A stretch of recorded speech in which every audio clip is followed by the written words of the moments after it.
Hi, my name is Dr. Nathan Groot. I am a music instructor at the Arkansas School for Mathematics, Sciences, and the Arts, where I teach string ensemble, applied string lessons, and other music courses. Today we're going to be taking a look at the violin excerpt for the Brandenburg Concerto No. 3 by Bach. This is a part of set 2. So first things to notice, key signature, we got one sharp, it's F sharp, but there are a lot of accidentals through here. So just make sure that you're really clear on which notes are sharp. They carry through the measures because of the meter, which we'll talk about in a moment. The measures are quite long, so just remember that an accidental will carry all the way through that measure. It's easy to forget and sometimes helpful just to mark it. If you miss it more than once or twice, just mark it in your part, like that extra sharp, and you'll be able to rely on not missing that. As I mentioned, time signature, we are in 12/8. So there are a couple ways you can count this. You could count the eighth note, 1, 2, 3, 4, 5, 6, 7, 8, 9, 10, 11, 12. But this goes fast enough that you're probably going to want to count the big beat.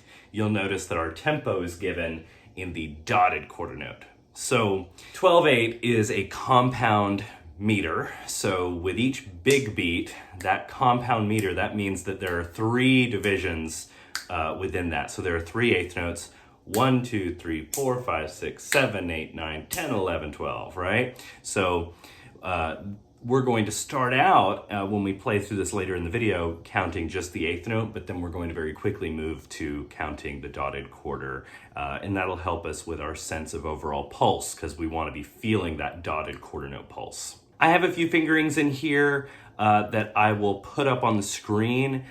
Quick disclaimer, you know, fingerings are a very personal thing. Your teacher may have other ideas for you. You should follow what your personal teacher says. But fingerings are going to be a matter of preference on some level, but there is such a thing as a bad fingering. So just be careful with it. But these are my recommendations, but that's all they are. It's just recommendations. But I'll put this up. Feel free to copy it down or not. But this is what I'll be referencing throughout the rest of the video. So before we go through this chronologically, I want to address something, and that is the bow. So we have eighth notes and we have 16th notes in this excerpt. This is a Baroque piece. It goes quite fast. This is something where in context you would want to make sure that everyone is playing the same length of eighth notes in an ensemble. So if you're playing this Brandenburg Concerto, you'd want to make sure that everybody was matching up.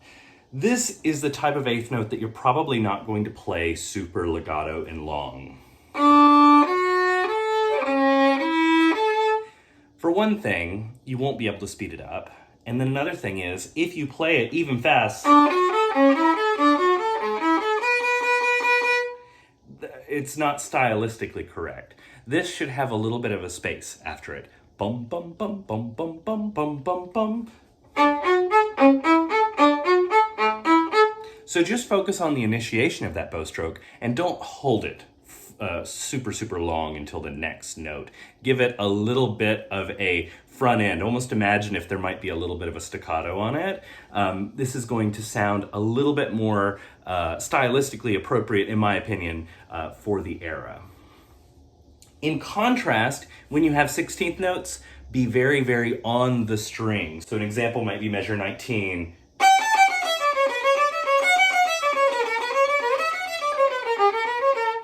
Very much on the string there. So this will give you some control, and you wouldn't be able to play this with any sort of gaps because it just goes by so fast. So this will give you control. Little tiny bows, nice and connected. Okay, so let's just go through this thing one measure at a time. So we start off D, F sharp, A, play it with a 4. Then we have C sharp, high 3, another 4, D, A. And then the next measure is super easy, it's just B's. Right? Okay, so things aren't really interesting on the first line. Let's go to the next line. We have our first interesting stuff. We have some 16th notes, and they are slurred. So 3 slurred, 3 separate. That last 16th note, E, play with the 4th finger. Then we have a C, a low 2, high 3. That's still sharp. That D is still sharp. Now we have slurred a 16th note, 2 32nd notes, and another 16th note. So remember, the first one was just 3 slurred, but this has 1 16th note and then 2 32nd notes, which fit into the space of 1 16th note. So what was ba ba ba is now ba ba ba ba, right? So that's going to sound like this.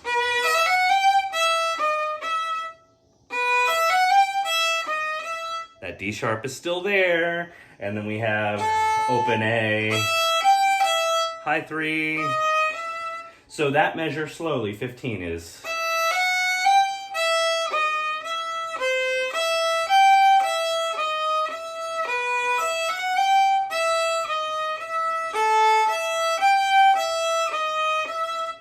What comes next? Kind of the same stuff. 16th, 32nd.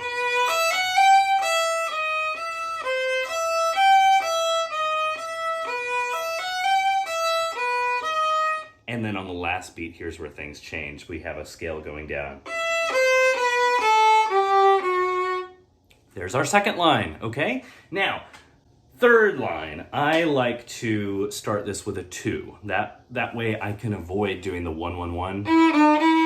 I have that once in here. You may have seen that in my fingerings. I don't like it. I hate doing 1 1 1 because it's just hard to be really agile when you're doing 1 1 1 1 1 over and over again. So that's why I like to go down to a 2 on my E natural, and that way my 1's right behind it, and then I only have to shift. That way I break up the shift, so I'm not doing back-to-back shifts. 2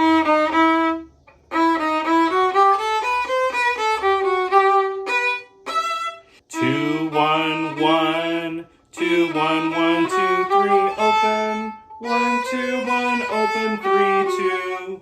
Just a scale, and then I have down up up, and that fixes my bowing on beat 3 of measure 17. Then we have a high 3.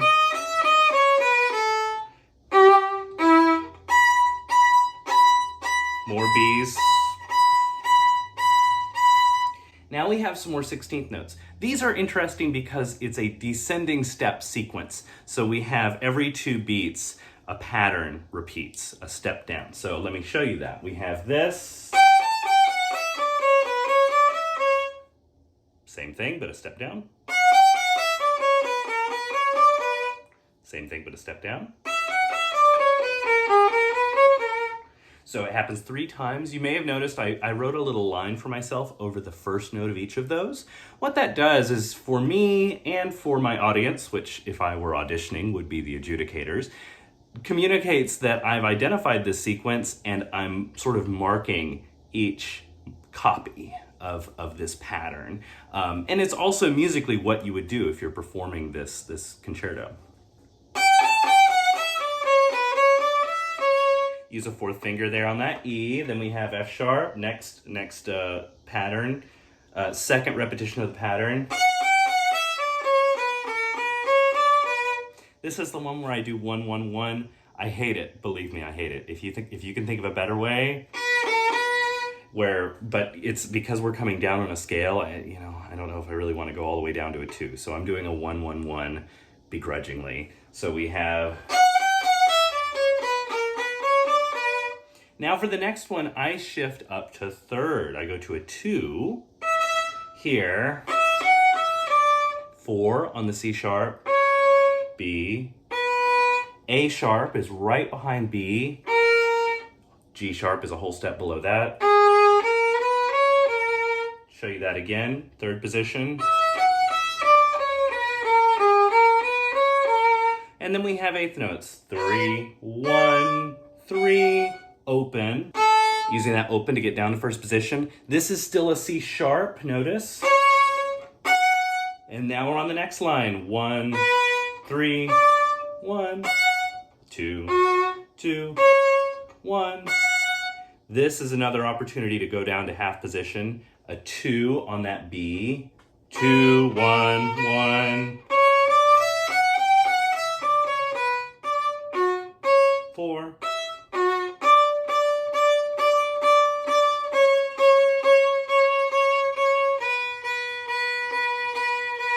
Nothing crazy there, just eighth notes. Now we come to the interesting part. This is in measure 24. So we have this rising sequence, this rising figure. So we start out in half position. 1, 3, 3.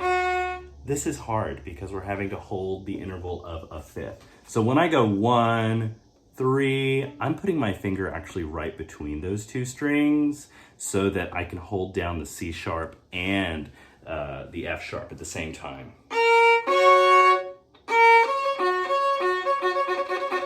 That way I don't have to hop back and forth. I don't think you physically could at the full tempo. So up, 1, 2. This is another one where you're going to want to hold the fifth.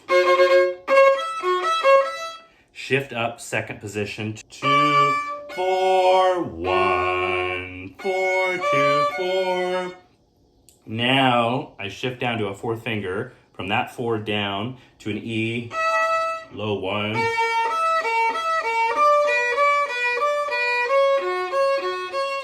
Here's another fifth. 1, 2, low 1. Now, another place to hold a fifth, a first finger. So, this is tricky for your fingers. The shifting isn't necessarily hard, but it's just hard to do in quick succession. So from first position to second position to third position, right back to first or even half position. So this is a spot to really focus in on. It's a little bit tricky. The string crossings are a little bit difficult. I would recommend doing it with open strings a couple times.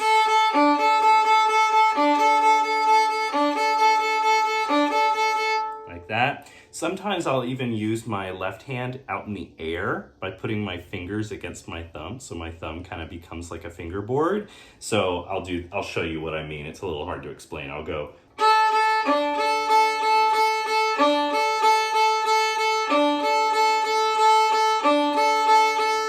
So I'm having to think about it in a slightly different way. Okay, so that's our rapid fire sort of run through of all the fingerings and things. General advice, start slowly. Make sure that you're getting all the pitches exactly right. That it's really easy in this excerpt to read through it and learn wrong notes because the measures are so long and these accidentals carry through. So just watch out for that. If you need to, mark it. The other general piece of advice is don't use too much bow. Stay efficient. See how little you can move. If you're moving a lot, if you're using a lot of bow, that's not going to translate when you go really fast. There's an old saying in orchestra that if something is easy, make it look hard. And if something is hard, make it look easy. And there's some real truth to that because this, when it gets hard, you're going to want to be as still as possible so that all of your energy can go into just executing the movements that you need to execute to make this excerpt happen. All right, so we are going to take this excerpt through a couple different tempos. Quick disclaimer, when you're practicing this, make sure that you are taking your time, doing real problem solving, isolating trouble spots, and not just playing it top to bottom over and over again, but finding those little problem spots. So this is one way to check things, to go through the whole thing with a metronome, but do make sure that you're practicing in the way that your teacher talks about, that I talk about in other videos, where you're actually isolating things and sort of tearing them apart.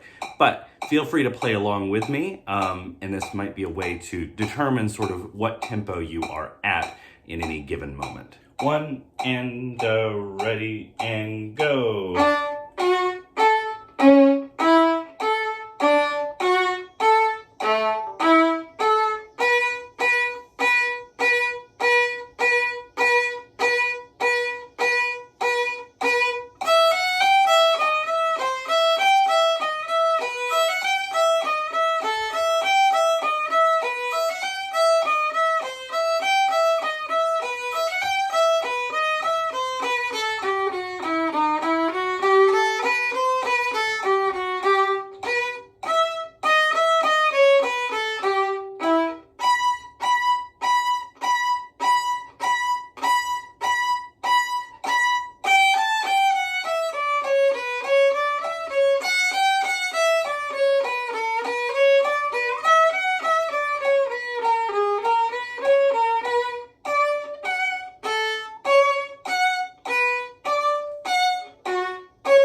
One, two, three, ready and go.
Okay, so it might seem reasonable that after 110 we would go up to 120, but instead I'm gonna drop it down to 40.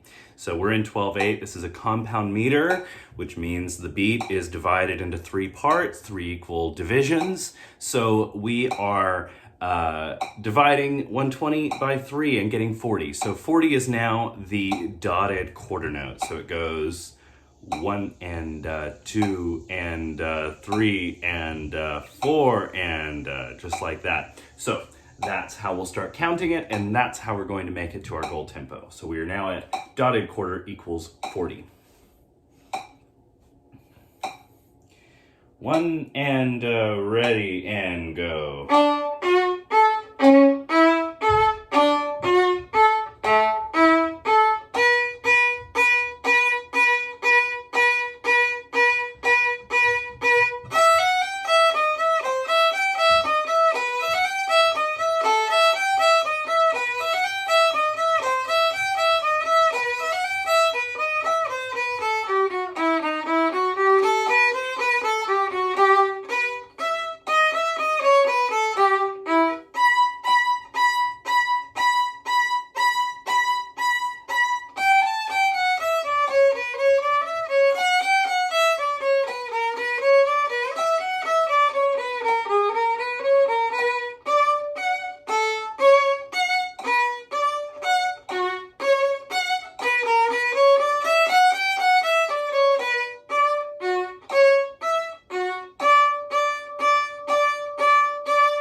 one, and ready, and go.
One, two, three, ready, and go.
Okay, so I'm sure it's possible I've missed something. If I have, please let me know, and I'd be happy to try to address any questions or thoughts you have on it. I hope this video was somewhat useful to you, and I wish you the very best of luck in your audition this fall. Otherwise, thank you very much for watching, and as always, happy practicing.